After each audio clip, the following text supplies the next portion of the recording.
All right. Well, we are here from the Fight Hotel. This is Dakota and Jack from ITRBoxing. We just got done at Down and Dirty 5, presented by Reyes Boxing. Jack, what was your initial impression, or what stood out to you most on this card? Yeah, I mean, first of all, it was a good night of fights. They were obvious, just good matchups, a lot of competitive fights. But I think Luke Iannuccilli, I think his fight was the most impressive performance. I think just the way he mixed his offense with his defense, the way he do his combinations, but was also defensively responsible with his head and body movement. I think that's what stuck out to me the most.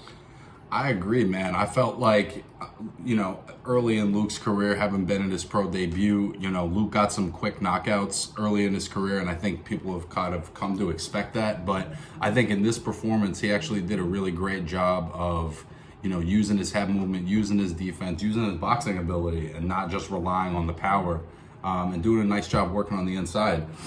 To open up the card, Carlos Gonzalez got a quick knockout over Trevathan Milats. I know it's early in Gonzalez's career, but I thought this was a strong performance. He had a game guy in front of him, and he took a couple good shots and kept coming. Yeah, no, he was explosive, and he did what you always want to see guys early in their career do. Like we just said, obviously he got in there, he got it done, and he closed the show. So I mean, obviously he's got a great corner. He's got Hector Bermudez and Mark DeLuca, two guys who have been around the game a long time. He's going to continue to learn and progress. So I think it was great to see that today, and I'm sure that obviously in the future he's only going to get better too. It was a great performance, a great venue to have an early fight in your career. The next fight was a really entertaining heavyweight matchup between Steve Vukosa and Donnie Palmer. Vukosa winning a unanimous decision. I definitely felt like, I think we both felt like from ringside that Vukosa won. I was a little surprised at the wideness of the scorecards. How did you feel about the scores? Yeah, no, I felt the same way. I think we both thought it was probably like a 7-3-ish kind of fight, and I think the 99-91 card was a little wide. I think Palmer had moments and spots, but I think Vukosa, for being a guy who's 6'5", 250, he used his legs a lot. He was able to move around the ring. Obviously, Donnie Palmer being 6'10", almost 300 pounds, it was tough for him to cut off the ring at times. I think Vukosa really used his athleticism and just his skill set out of the southpaw. He used his straight left hand and stuff like that to get the job done. And this was very much a tale of two fights. The first 5 rounds were fought at a different kind of pace, and I felt like Vukosa was able to counterpunch, land more clean left hands fighting on a southpaw. The back half of the fight, it looked like they both got a little tired, but it felt like some of the pressure that Palmer was starting to put on was paying off down the stretch. Yeah, no, I agree, and I think that it was definitely, Vukosa did a good job in the last round or two of closing the show strong too, where I think Palmer got a little bit. He was starting, like you said, he was starting to kind of walking down and cut the ring off better as the fight progressed, but I think Vukosa at the end of the day closed the show well too and was awarded the victory. Now, I would say a very, very underrated performance here. Hegly Mosqueda winning against Ezequiel Alberto Tevez. Mosqueda, man, very slick defensive guy, not overusing his energy, able to kind of just take half a step back and make a miss. What'd you think of Mosqueda, man? I thought it was a good performance.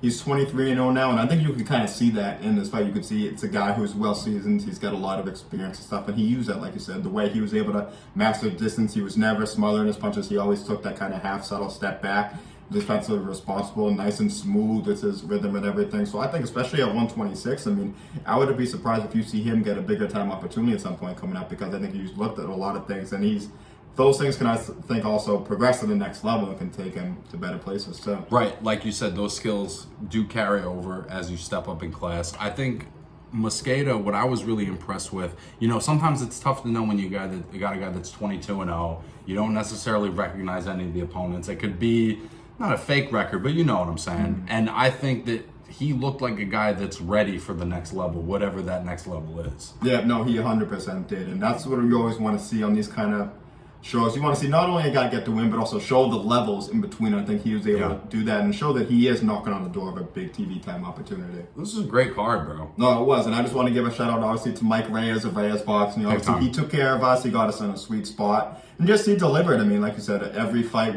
there was A side and B side, but the B sides all delivered. They all came to fight. I think that's all you can ask for in the club show. There's also some great musical acts in between, and I think that I've been to a lot of club shows, particularly in New York. Being a New York guy, there's not a lot of times where club shows have this level of entertainment and this level of of production value packed into one club show. Yeah, no, it was top notch. Like I said, from the production to the just the musical artists and stuff they had. It was a really cool thing. It was a good experience to be there because I've been to other local shows and stuff, but I think this was definitely the most professional one that I've seen so far. It was definitely awesome. Now, if you enjoyed this video and you want to continue to see videos like this one, go to onlyfans.com/ITRBoxing. We have a ton of content there, and it's really, really easy to see weekly, never before seen videos, some editorials in video form. We have a ton of content that's exclusively over there, and 2 times a month, we're bringing you full-length documentaries or quarter-length, about 15 to 20-minute documentaries for our OnlyFans. So really go, check it out, and see what all the buzz is about.